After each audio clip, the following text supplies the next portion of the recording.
Deixa eu só ver uma coisa enquanto isso. Já vai começar a transmitir, tá? Mas eu vou fazer uma introdução. Não, na hora que for, você fala. Estamos ao Começou. vivo. Então, beleza. Olá, essa é mais uma edição do Outras Palavras Entrevista, discutindo temas de grande relevância nacional e internacional e, especialmente, durante a pandemia, debatendo as causas da doença, as possibilidades de contê-la, as medidas e, em especial, o tipo de sociedade que poderá sair depois desse longo túnel. Nós temos uma satisfação dupla hoje de falar sobre um assunto importantíssimo com uma perspectiva favorável. A aprovação da Lei de Emergência Cultural ontem na Câmara dos Deputados e de falar com uma pessoa que é um colaborador do Outras Palavras, uma pessoa imersa no mundo da cultura, que é o Célio Turino, é historiador, foi secretário de Cultura de Campinas, mas foi, em especial, secretário de Política Cultural do Ministério da Cultura durante o período do Gilberto Gil e do Juca Ferreira. O Célio é o criador do programa dos Pontos de Cultura. Depois de terminado do golpe de 2016, ele difundiu essa experiência dos pontos de cultura em vários países da América Latina e, mais recentemente, ele é um dos articuladores no Brasil e também internacionalmente do projeto Economia de Francisco, que é uma articulação de intelectuais, de ativistas em especial, de economistas, para discutir, no fundo, as possibilidades de uma economia pós-capitalista. Oi, Célio, boa noite, tudo bem? Tudo bem, Antônio? Sempre é bom falar contigo. Temos aí uma longa história, né, de caminhada, né? Começa lá nos tempos que você era da Uni, eu era do DCE da Unicamp. Então, já tem Exatamente. 4 décadas nessa brincadeira, né? E sempre E estamos ainda aí, cada um no seu caminho, mas sempre se cruzando.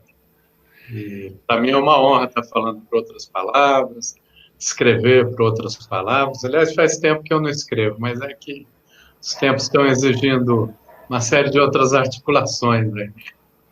Isso. Célio, vamos começar discutindo a Lei de Emergência Cultural, que foi aprovada ontem na Câmara dos Deputados. Tem um longo trajeto ainda, no qual será muito necessária a mobilização das pessoas que estão nos ouvindo e de muitas outras. Você foi um dos construtores, não no Congresso Nacional, mas na sociedade civil, uma das pessoas que desenhou essa lei. Eu acho que a primeira coisa é nós a conhecermos com algum detalhe. Gostaria que você nos contasse quais são as características e os dispositivos principais dessa lei. Pois é, logo no começo de março, quando está vindo o processo de pandemia, acabei escrevendo um artigo, eu não sei se saiu em outras palavras, eu escrevi meio rápido, assim, falando da necessidade de uma renda básica universal e Publicado, especificamente sim. falando do quadro da cultura. Acho que saiu em outras palavras. Isso. E a partir desse artigo, algumas pessoas da Câmara dos Deputados me procuraram para ajudar a pensar em um projeto de lei, né, ou alguma alternativa para isso. Sabe que o quadro do Executivo em relação à gestão da cultura é de completo abandono e desamor, né? Tanto que eles nem precisariam de lei para fazer o que nós fizemos aqui. O próprio Executivo, se tivesse interesse, poderia executar essas várias propostas que nós aprovamos. Mas aí partimos da perspectiva de estarmos num cenário totalmente adverso, em que há um governo que se coloca como inimigo das artes, da cultura, se fez muito nesse processo, né, no que eles chamam de guerra cultural. E começamos a a pensar, primeiro, numa renda básica para os trabalhadores e trabalhadoras da cultura, não só artistas, mas as pessoas que também trabalham no apoio, como técnicos na produção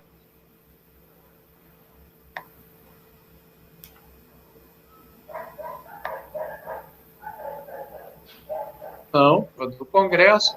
Isso conseguiu incluir, a partir de uma emenda do senador Humberto Costa, do PT do Pernambuco, a proposta de que a renda básica também atingisse artistas, né, e trabalhadores da cultura.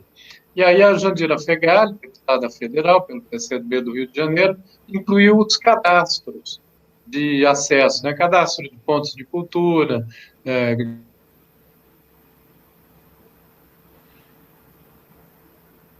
de conselhos, que depois de aprovada a lei, essa parte foi vetada pelo Bolsonaro. Não que pessoas vinculadas à cultura não tenham conseguido acessar esta renda, mas ela se tornou mais difícil. Algumas que preenchiam os requisitos gerais até acessaram, mas um tanto ficou de fora. Muitos artesãos, né, muitos trabalhadores técnicos do audiovisual e tudo mais. Então, um primeiro objetivo da lei é a garantia da renda básica, para quem não teve acesso por essa renda geral. Um segundo é a infraestrutura da cultura, e pode sair praticamente destruída, demolida no pós-pandemia, uma vez que a cultura é a primeira a fechar as portas e vai ser a última a abrir, porque ela depende de aglomeração de pessoas, os espaços dependem de... Quando tem muita gente, aqui é bom, né? Um show, Claro. o público é parte do show, né? Do espetáculo, né? Então, isso tudo está interrompido. Aí, nós apresentamos no projeto de lei, ele contempla, e como ficou no projeto aprovado ontem na Câmara, uma renda de 3 a 10 mil reais para cada espaço cultural, e isso foi feito de uma forma muito ampla, a partir de muita consulta pública. Então, são o quê? Teatros independentes, centros culturais em periferia, pontos e pontões de cultura, estúdios de gravação musical, de audiovisual, escolas de arte, circos, né? Tem 2.000 circos espalhados pelo Brasil, estão aí parados nos municípios em que eles estavam, né? E que não podem desenvolver suas atividades, e feiras de artesanato também.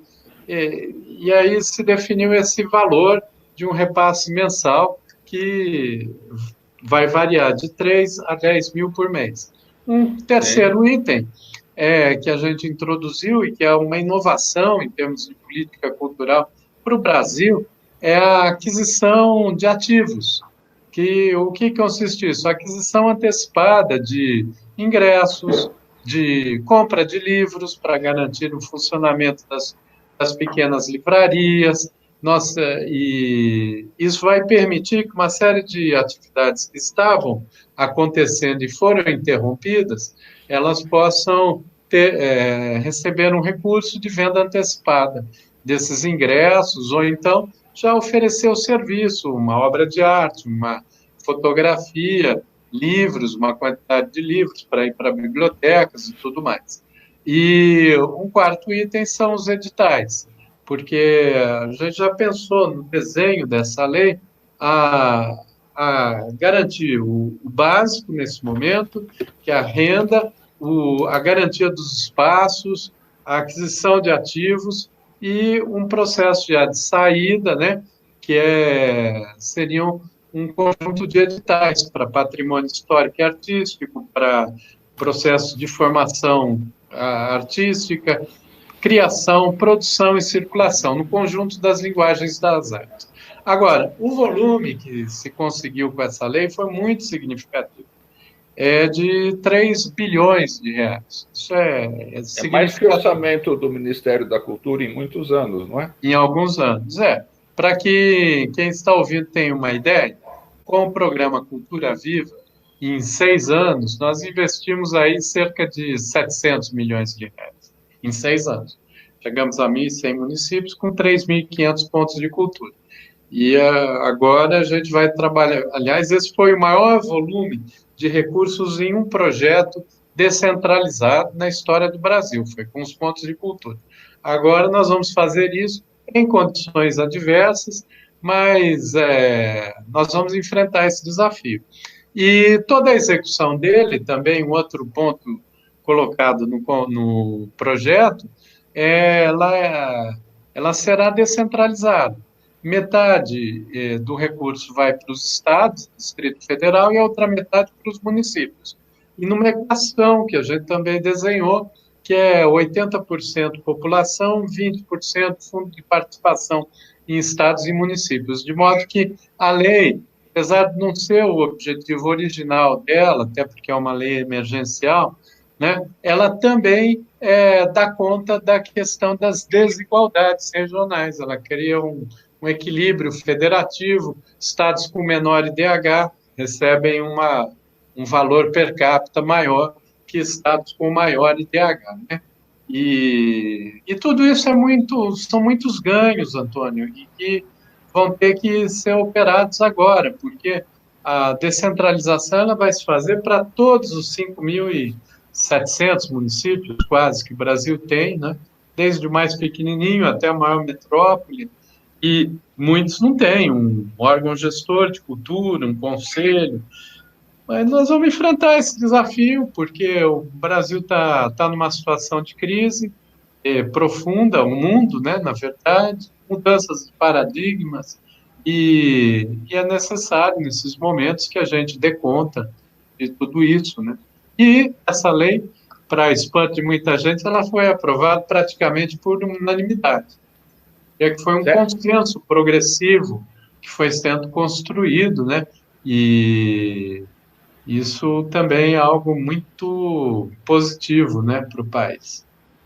Nós vamos falar daqui a pouquinho sobre a mobilização que vai ser necessária para realmente efetivar essa lei, até porque o patife maior pode vetá-la, se não houver mobilização da sociedade. Sim. Mas eu queria detalhar um pouquinho mais com você esse aspecto da descentralização. Na verdade, é uma capilarização. Pelo que você está contando, essa lei vai chegar nos algum dinheirinho vai chegar nos 5.700 municípios brasileiros. Alguns, poucos, têm uma política de cultura estruturada, outros não têm.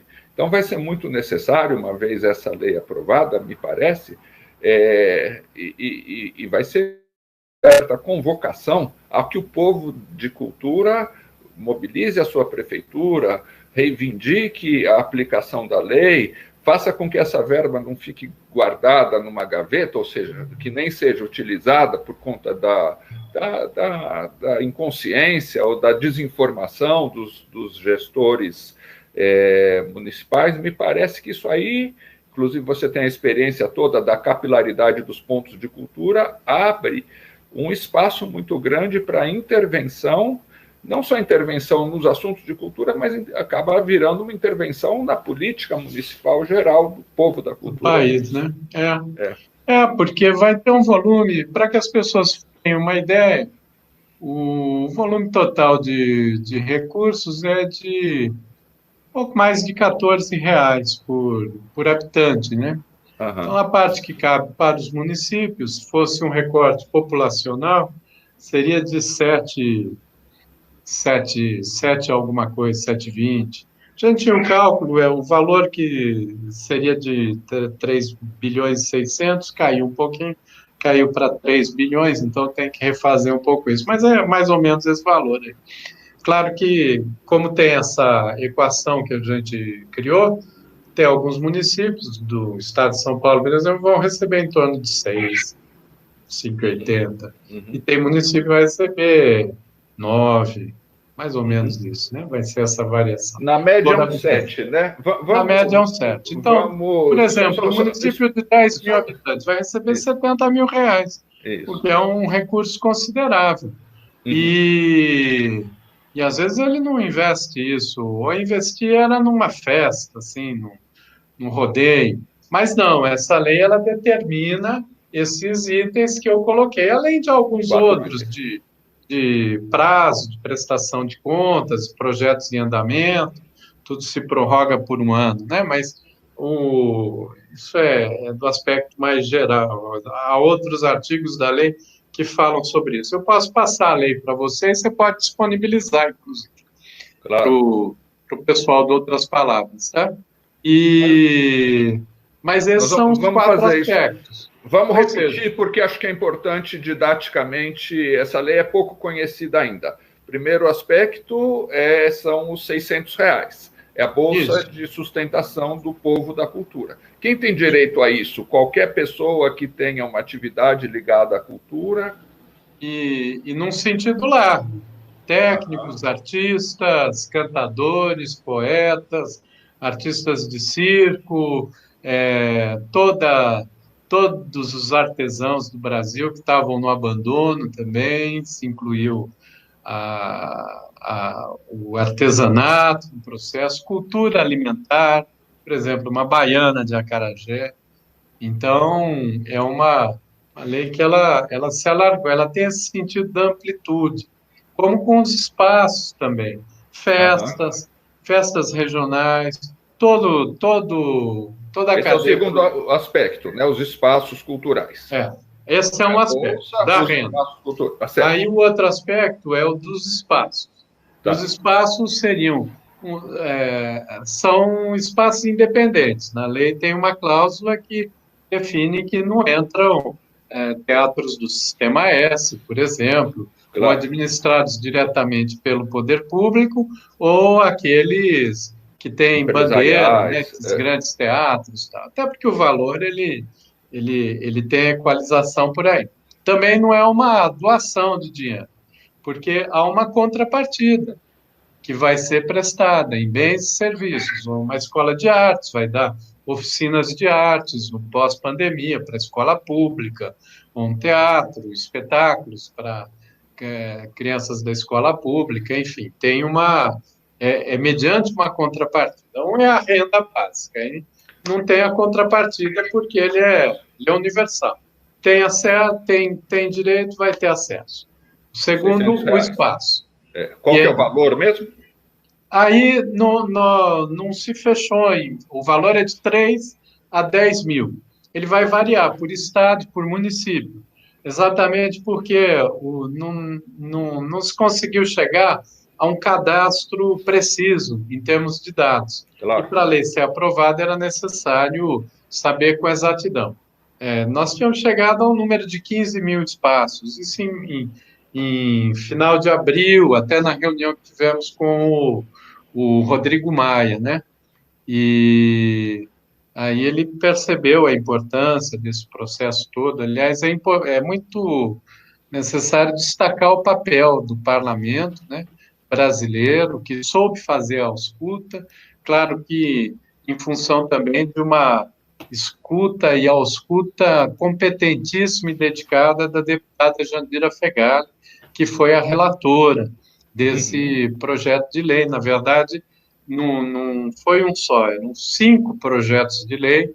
O primeiro deles é o encabeçado pela Benedita da Silva e mais deputados de 8 partidos e 3 dezenas de deputados. Depois tinha um outro PL assinado pelo José Guimarães, que é o líder da minoria, junto com André Figueiredo, que é o líder da oposição, ambos do Ceará, um do PT, o outro do PDT, que era voltado para renda e espaços. Aí tem um terceiro do Tadeu Aguiar, que é de Pernambuco, que é mais voltado para o audiovisual, e houve mais 3 projetos que foram sendo incorporados nesse processo. Aí se juntou tudo num projeto, Jandira nomeada relatora, nós começamos a fazer, ela começou a fazer essas webconferências. Mas voltando para o projeto. Então, renda, espaços, aquisição de ativos, que é compra de livros, compra antecipada de ingressos. Pela prefeitura, né? Ou pelo governo do estado, digamos assim. Vai haver um terceiro gaveta em que a prefeitura vai falar: olha, vocês são editores, me apresentem propostas para que eu adquira livros, por exemplo. Aí é a aquisição por livraria, que aí ativa a cadeia produtiva do livro, né? Tá. E pode-se definir, por exemplo, algo assim, R$ 10.000 por mês de compra de livros de uma pequena livraria. E se definir que uma porcentagem desses livros tem que ser de autores regionais, né? Aí vai depender de cada lugar. Por exemplo, um lugar que tem mais peso no cordel, vai se comprar mais de cordelista. Então, esse dinheiro chega no cordelista também, pelo direito autoral, e assim chega na editora também, né? E esse é o terceiro item, aquisição de ativos, e o quarto são os editais. Aí, o único processo que será por edital, por seleção, é esse. Os outros não. Bastou a pessoa ter acesso, ela preencher os requisitos, ou a organização, ou a cooperativa de artistas, né? Ela preencher os requisitos para ter acesso, ela vai ter acesso. Tanto que na lei se define 20% dos recursos vão para editais, no mínimo, o que dá uns R$ 600 milhões, é considerável, e os outros 80% aí se maneja nesse acesso universal, né? Renda, infraestrutura e aquisição de ativos. E o que é um passo importante também, porque na história das políticas públicas do Brasil, o que tinha até os anos 80 era o balcão. Tinha que ser ir num balcão ali de atendimento, numa secretaria de cultura, se o gestor gostasse do proponente, viu projetos, isso com méritos, mas enfim, a escolha era muito discricionária. Aí se passou, a partir dos anos 90, a desenvolver a política de editais, mas ainda muito restrito, mas pelo menos era uma porta pública. O maior conjunto de editais que houve no país foi exatamente com os pontos de cultura, a partir de 2004. Mas sempre é restritivo, né? Nem todos fazem bem um projeto, tudo bem, né? São grandes fazedores de arte, mas na hora de entrar num projeto técnico, às vezes tem dificuldade. Então, ele acabava separando um pouco. Agora, com a Lei de Emergência da Cultura, o que a gente possibilita é esse acesso universal, que talvez possa até virar uma prática permanente, né? Bastou comprovar que é um ponto de cultura com funcionamento regular, um teatro com funcionamento regular, ele pode ter um recurso para aplicação. Então, é esse o conjunto da lei e ele terá um significado muito grande. Já começa com o nome, né? Não sei se você soube, ontem, por iniciativa da Jandira Fegali, ela propôs que essa lei leve o nome do Aldir Blanc. Então, é Lei Aldir Blanc de Emergência Cultural. Isso é muito significativo, porque as nossas antenas, né, da alma brasileira, os nossos poetas, artistas, estão sendo muito atacados. Não houve uma palavra do governo federal sobre eles, né? Quando do falecimento, não só Moraes Moreira, tantos outros, né? O Aldir Blanc morreu por Covid, inclusive, né? E essa homenagem, eu diria que é uma redenção, né? Foi uma feliz iniciativa da Jandir e que promove uma redenção a partir do nome do Aldir Blanc a todo o conjunto dos artistas, até porque ele tem aquela letra, os boias frias, né? Que eles sonham com um prato com arroz, feijão, goiabada cascão, né, com muito queijo, e uma mulata chamada Leonor. Eu acho que ele está lá onde ele estiver, ele deve estar muito feliz com isso. Aliás, a viúva dele, a Mary falou isso numa mensagem muito emocionada que ela mandou para a Jandir. Célio, pelo que você conta, devido à própria abrangência e à complexidade da lei, justamente para dar conta de uma realidade complexa, como é a realidade da cultura, ela vai realmente exigir uma participação muito forte dos produtores culturais, dos agitadores da cultura, junto às prefeituras. Eu imagino aqui em São Paulo, por exemplo, deve ser uns 40 milhões de reais no município de São Paulo pela conta que você está falando. Que dá para fazer bastante coisa com esse recurso.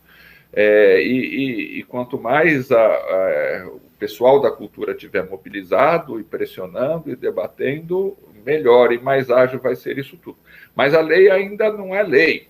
Ela tem que tramitar no Senado e tem que não ser vetada pelo Bolsonaro. Como é que vocês, que construíram a partir da sociedade civil e do Congresso, no caso da Jandira, desses outros parlamentares todos, estão vendo esse processo de mobilização? Mas então, olha, Antônio, eu acho que aí pega muito em torno de muita coisa que você tem escrito, né? Que as pessoas estão às vezes elas são tomadas por um derrotismo e até um conformismo, né? Nesse ambiente absolutamente adverso. Imagine, nós conseguimos fazer de casa, né? Aqui estou falando de casa, estou rouco de tanta webconferência. Nós conseguimos fazer uma articulação de base territorial extremamente ampla no Brasil inteiro.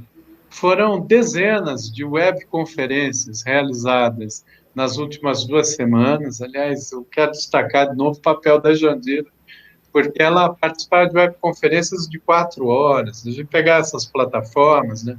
Zoom, Ojitsu, tal, que no caso do Zoom cabia 250 pessoas na sala, as pessoas falando, e juntamos ali secretários estaduais de cultura, dirigentes municipais de cultura, conselhos, movimentos comunitários de cultura, pontos de cultura, artistas, desses do mainstream, passando por técnicos, aqueles mais anônimos, artistas populares. Eu posso te dizer que a gente conseguiu reunir milhares de pessoas, agora no tempo da pandemia. Essas milhares de pessoas se articularam com deputados dos mais diversos partidos. Também, por incorporar essa proposta de uma descentralização profunda, a gente teve um apoio muito engajado dos municípios, tanto a Associação dos Municípios do Brasil, Confederação Nacional dos Municípios, Frente Nacional de Prefeitos de Capitais e Regiões Metropolitanas, o Fórum Estadual de Secretários de Cultura. De modo que a gente foi construindo um consenso progressivo e ontem, sei quem pôde assistir à votação na Câmara, nós conseguimos a votação praticamente por unanimidade, apenas um partido aí bem pequeno, que é o Novo, votou contra. Eles não fizeram objeção quando foi destinado 1 trilhão e 200 bilhões de reais para os bancos, mas quando foi para destinar 3 bilhões de reais para uma cadeia produtiva da cultura que envolve 5 milhões e 300 mil pessoas, aí eles fizeram objeção. Mas, tirando eles, todos os partidos, inclusive sobre essa questão do veto. Houve muito talento, muita gente, muito deputado envolvido, né? Zé Guimarães, que é o líder da minoria, vários deputados de um conjunto de partidos se envolveram nessa articulação. Houve o compromisso também do Rodrigo Maia, muito firme aí, que foi bacana. É importante ressaltar que ontem a votação foi por voto de liderança e todos os partidos votaram a favor, inclusive o líder do governo, Major Hugo, né, ele se comprometeu e se conseguiu, inclusive a declaração dele de que o governo federal não vai vetar a lei. Isso porque ela veio com parecer favorável também do ministro do Turismo, né? Então, foi uma lei muito ampla. Eu acho que, inclusive, essa imprensa mais comercial, ela foi pega de surpresa, porque não viram esse movimento de mobilização subterrâneo, né? Que está acontecendo em torno da lei Aldir Blanc, né? Agora a lei Aldir Blanc. Mas ela continua. A lei foi para o Senado, é muito provável que ela seja pautada para a semana que vem. Nós estamos numa mobilização para que os senadores votem a lei tal qual saiu do Congresso, porque ela é fruto de muito diálogo, de Tá. construção com a sociedade e também com os estados e municípios, porque aí agiliza e não precisa voltar para a Câmara para uma segunda votação. Aí já vai para a sanção presidencial. Se o governo cumprir o compromisso público que está gravado, foi transmitido pela televisão, tudo, de que não vai vetar, então a lei ela tem aí um prazo rápido para ser executada. Também tivemos o cuidado de colocar na lei um prazo para transferência do recurso de 15 dias e um prazo de 60 dias para execução de todas as ações nos estados e nos municípios. Inclusive, se não executar, volta o dinheiro. No caso do município, sairia do município para o fundo estadual. O estado voltaria para a União. Esperamos que ninguém devolva esse recurso, né? Então, você vê, foi uma construção de consenso. Ontem, nós fizemos um programa ao vivo, teve milhares de pessoas acompanhando o voto. 5 horas de programa, mobilizando as pessoas, entrando gente de um Moçambique, de uma Congada, artistas, secretários estaduais de cultura, vinham para o programa, falavam. A gente transmitiu isso, está aí nas redes, foi via a mídia ninja, mas criamos também uma outra tecnologia que foi de replicar esse processo. Então, eu usei na minha página, foi mais de 30 páginas de Facebook e mais outros sites, e foi algo muito bacana. Eu acho que, inclusive, uma experiência muito boa de mobilização social em tempos de pandemia e também até depois, né? O problema é que a gente fica estafado, viu? Parece que não é nada, mas você participou de uma reunião 4 horas na frente do vídeo aqui. E às vezes você fica na tentação de fazer mais de uma reunião ao mesmo tempo, tem que usar dois. Ou então sai de uma hora está em Pernambuco, depois no Espírito Santo, depois no Pará, no Rio Grande do Sul. É algo bem bacana de apropriação da tecnologia para mobilização social. Mas, sobretudo, ter escuta, né? Porque mesmo a lei ela foi sendo modificada com o tempo. Então, ela não tinha inicialmente os artesãos, a cultura alimentar. Né? E aí, escutando, se percebe que é muito importante e aí vai se incorporando. Né? Dança de salão, balé, dança contemporânea, todo mundo se viu nessa lei. Só para a gente consolidar, Célio, então, para discutir a mobilização, nós temos um processo que deve se estender no máximo por uns 3 meses, então, porque possivelmente na semana que vem vota no Senado, depois o presidente da República tem 30 dias para sancionar, 15 dias, né, sancionar a lei, 15 dias para o recurso ser transferido para os estados e municípios, ou seja, isso tudo dá 4, 5 semanas, e depois mais 3 meses para os municípios elaborarem.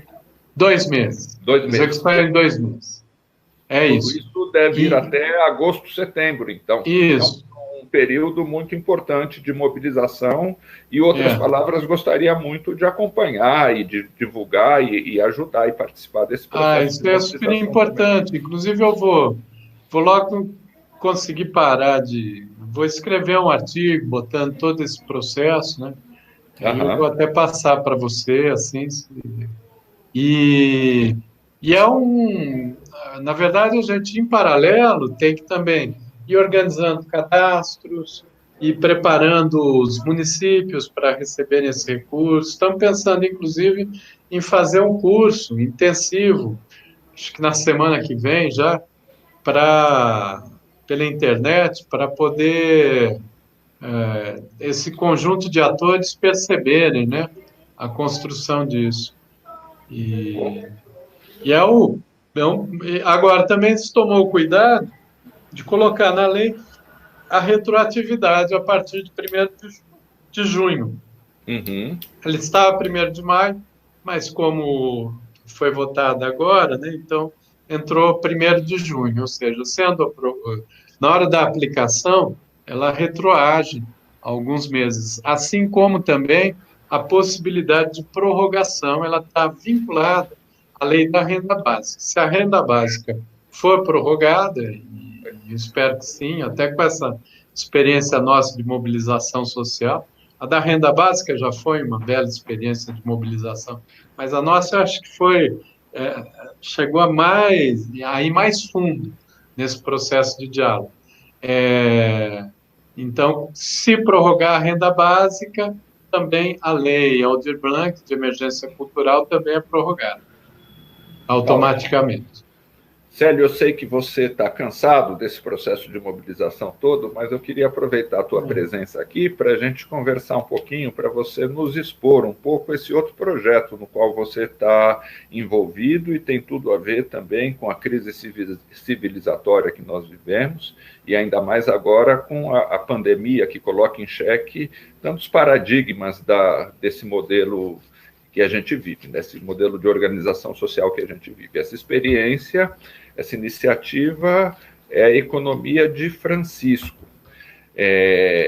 que justamente discute, num certo sentido, projetos de pós-capitalismo. Mas eu queria que você contasse mais para a gente como que é essa iniciativa e quais são os passos dela e de que forma as pessoas podem, de alguma maneira, participar, tomar conhecimento e, quem sabe, se envolver.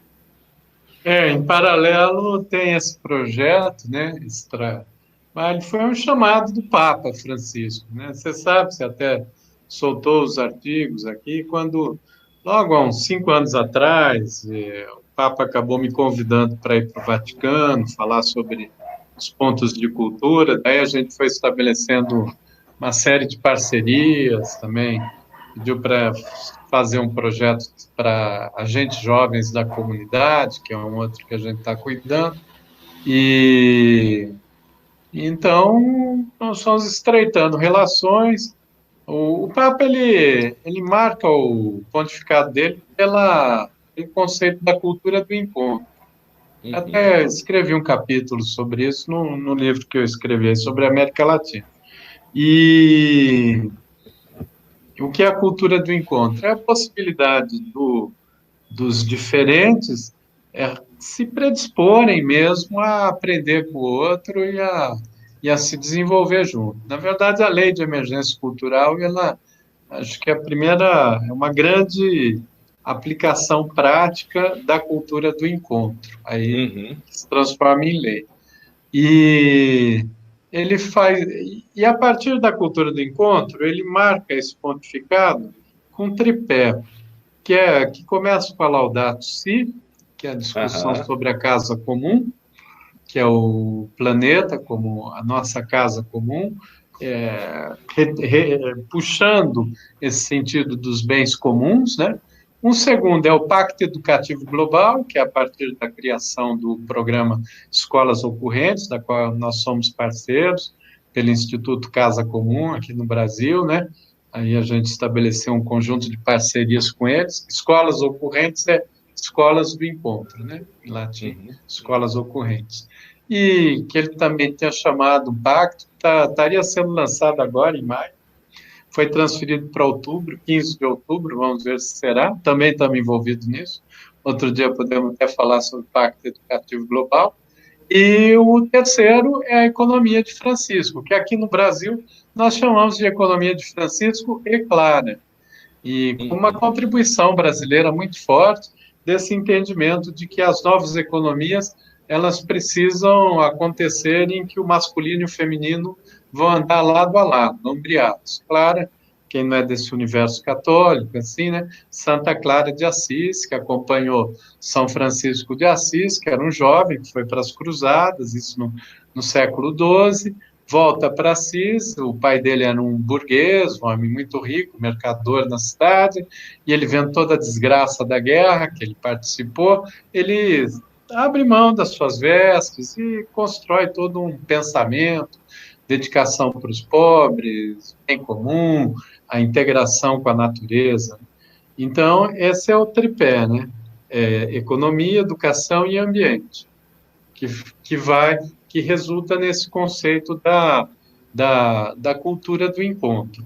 E quando o Papa faz o chamado para o Congresso em Assis, que deveria ter acontecido em março, inclusive nós estamos agora na luta para recuperar nossas passagens. Tinham mais de 200 jovens que nós estávamos mandando lá para Assis, né? E eu mesmo estaria lá, vários estariam lá também. E então, quando ele faz o chamado, nós aqui abraçamos essa proposta. Começou eu e a Silvana, minha companheira, e juntamos pessoas e fizemos uma reunião lá na paróquia São Domingos, em Perdizes, quando veio o presidente mundial do Escolas Ocorrentes, para um outro encontro com a gente, pedimos umas 3 horas dele para também participar dessa reunião. E aí começamos a juntar gente, sem nenhum aparato, sem nenhuma estrutura, mas foi juntando, fizemos um encontro nacional, que foi na PUC São Paulo em novembro, pela economia de Francisco e Clara. Hoje tem um movimento amplo, espalhado aí pelo Brasil, que é exatamente a busca dessas novas economias. São economias, no plural. Que economias são essas, né? A economia do bem viver, da reciprocidade, economia circular, do cuidado. Há um conjunto de práticas econômicas que são muito fincadas nos processos de vida, são muito reais, elas acontecem, mas elas estão invisibilizadas ou muito bloqueadas, né, por esse modelo econômico baseado na ideologia do egoísmo, da ambição desmedida, né, que se expressa agora na face pior, nessa face terrível do capitalismo, que é o neoliberalismo, né, que é essa etapa que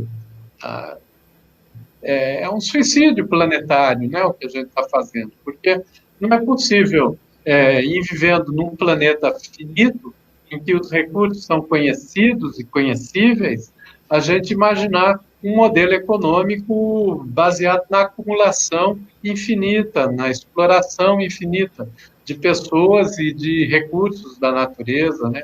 Para a economia de Francisco e Clara, não existem recursos naturais.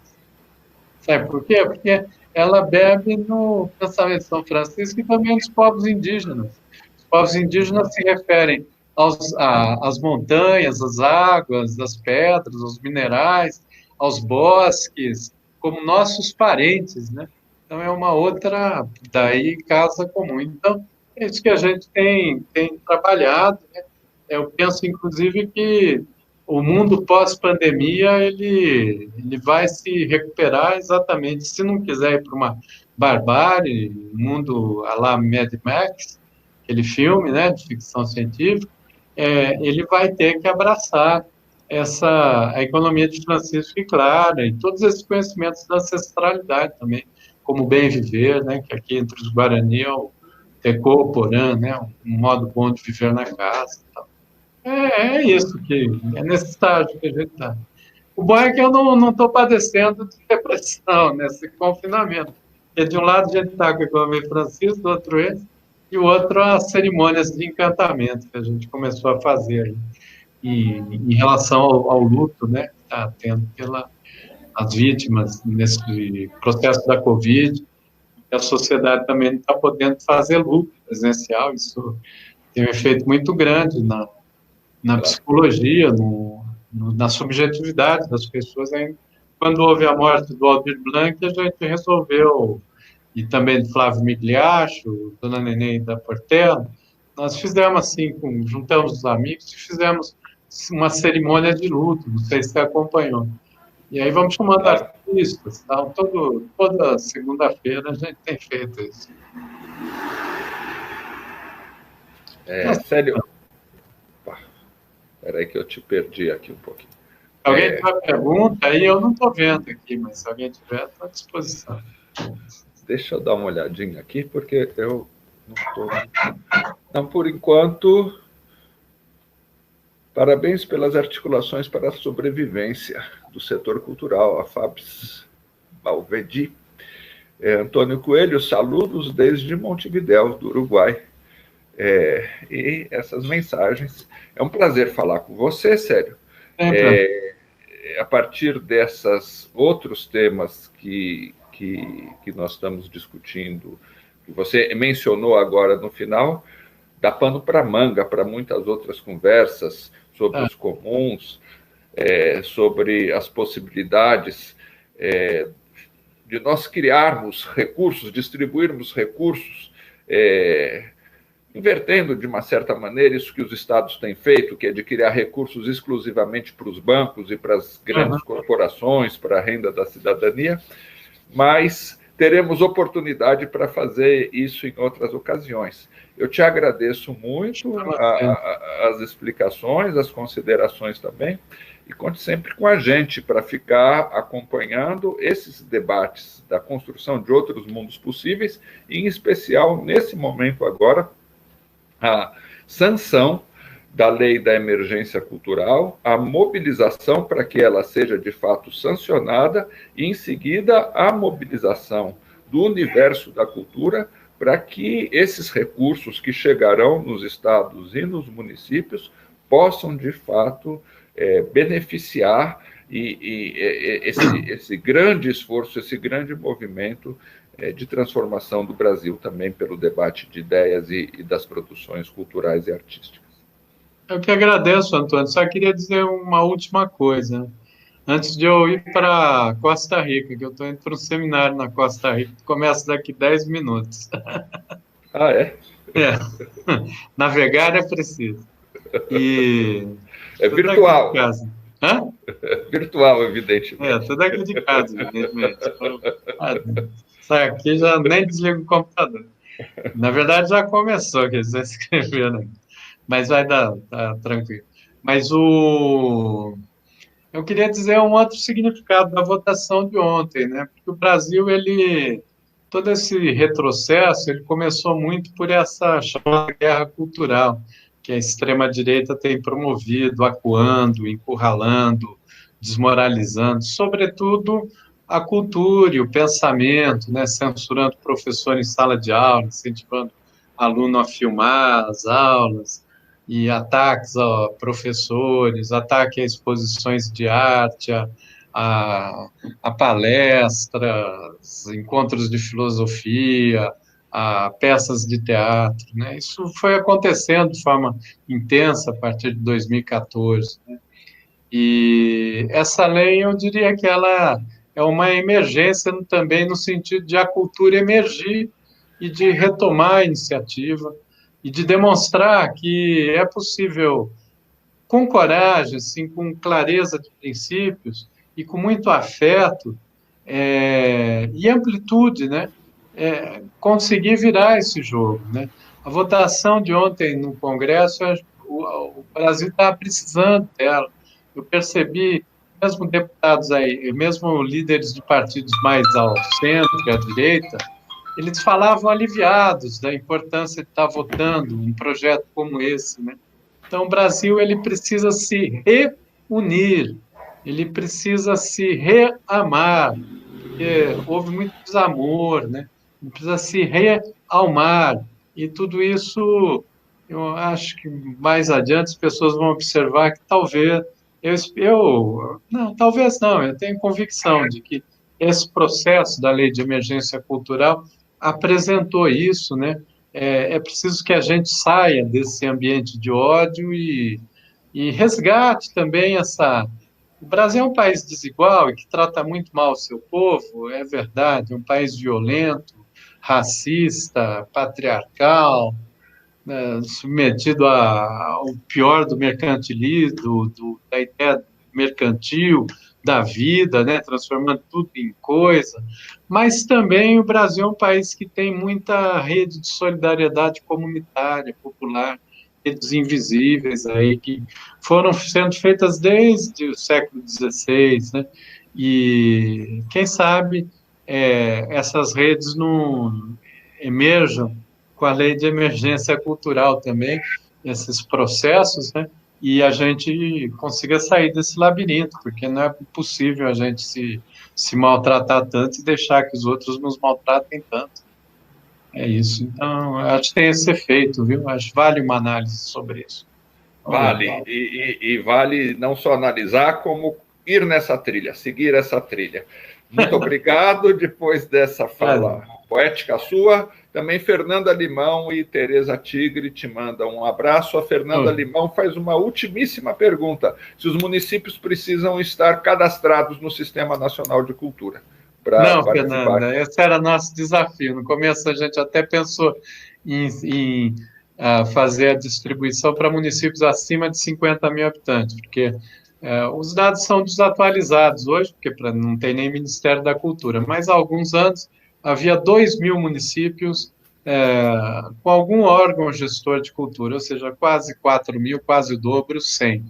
Mas nós percebemos nessa escuta, né, foi uma decisão da Jandira, escutando os municípios, que tinha que atender todos os municípios.